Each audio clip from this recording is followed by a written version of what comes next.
জীবনে চলার পথে যখন সমস্যা নেই, বেশ ভালো আছি, এই সময় কেন অ্যাস্ট্রোলজারের কাছে যাব, কেন জ্যোতিষের পরামর্শ নেব, এই প্রশ্ন বহু মানুষের মনের মধ্যে রয়েছে। কিন্তু এই সময় আপনার লাইফ স্টেবল মানে আগামী দিনেও আপনি এই স্টেবিলিটি ধরে রাখতে পারবেন এমন কিন্তু কোনো স্থিরতা নেই। তাই যখন জীবনে উন্নতির গ্রাফ উঠছে, যখন জীবনে ক্রমান্বয়ে আপনি ডেভেলপ করতে পারছেন, সেই সময় আপনার দরকার অ্যাস্ট্রোলজারের পরামর্শ এবং একটা কন্টিনিউয়াস ব্যাকআপ।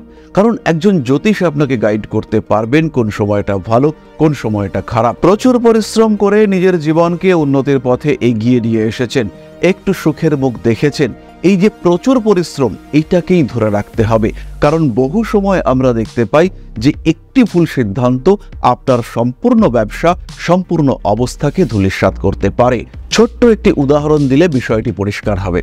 একজন ভদ্রমহিলা সাফল্যের সঙ্গে দুটি ক্লাউড কিচেন চালাচ্ছিলেন, ভালোই চলছিল ব্যবসা, প্রচুর আমদানি। হঠাৎ তার মনে হলো এবার একটা রেস্টুরেন্ট স্টার্ট করি। 1200 স্কোয়ার ফিটের একটি রেস্টুরেন্ট খুলে ফেললেন তিনি।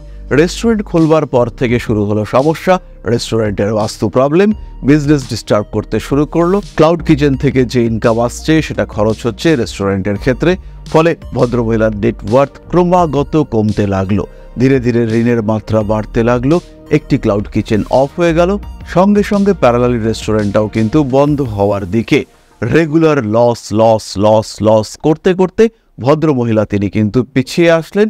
সমস্ত ব্যবসা সেটা কিন্তু বন্ধ হয়ে গেল। সমস্যা ছিল কোথায়? সিলেকশনে। দুটি বিষয়ের সিলেকশনে ভদ্রমহিলা গন্ডগোল করলেন। প্রথমটি হলো টাইমিং, কোন টাইমে রেস্টুরেন্টটি খোলা যাবে সেটি কিন্তু তিনি নির্ধারণ করতে পারেননি। দ্বিতীয় বিষয় যেখানে তার সিলেকশনে গন্ডগোল হলো সেটি হলো রেস্টুরেন্টের বাস্তু। সাউথ ওয়েস্ট কর্নারে রেস্টুরেন্টের ছিল দরজা। যেখানে সঞ্চয় হওয়ার কথা, যেখানে অ্যাকুমুলেশন, সেখানেই রয়েছে ক্ষয়ের স্থান। তাই স্বাভাবিকভাবেই সেই রেস্টুরেন্ট হলো ব্যর্থ। সুতরাং জীবনে যখন ডিসিশন নিচ্ছেন, জীবনে যখন সাফল্যের গ্রাফ ক্রমাগত উপরের দিকে উঠছে, ঠিক সেই সময় থেকেই আপনার দরকার একজন জ্যোতিষ বন্ধুর, যে আপনাকে গাইড করবে সময়ের ব্যাপারে, যে আপনাকে গাইড করবে সিদ্ধান্তের ব্যাপারে, যে আপনাকে গাইড করবে ফাইন্যান্সিয়াল ইনভেস্টমেন্টের ব্যাপারে। সুতরাং দেরি না করে আজই ফোন করুন, যোগাযোগ করুন জ্যোতিষ পরামর্শের জন্য। নিজের জীবনকে করে তুলুন আরো স্টেবল, আরো সুন্দর, আরো স্বচ্ছ, আরো সাবলীল। ওং अकारादि पंचाशद्वर्णेभ्यो स्वाहा, ओं प्रतिपादादि तिथिभ्यो स्वाहा, ओं कृष्णपक्षाय स्वाहा, ओं शुक्लपक्षाय स्वाहा, ओं अमावस्याय स्वाहा, ओं पूर्णिमाय स्वाहा।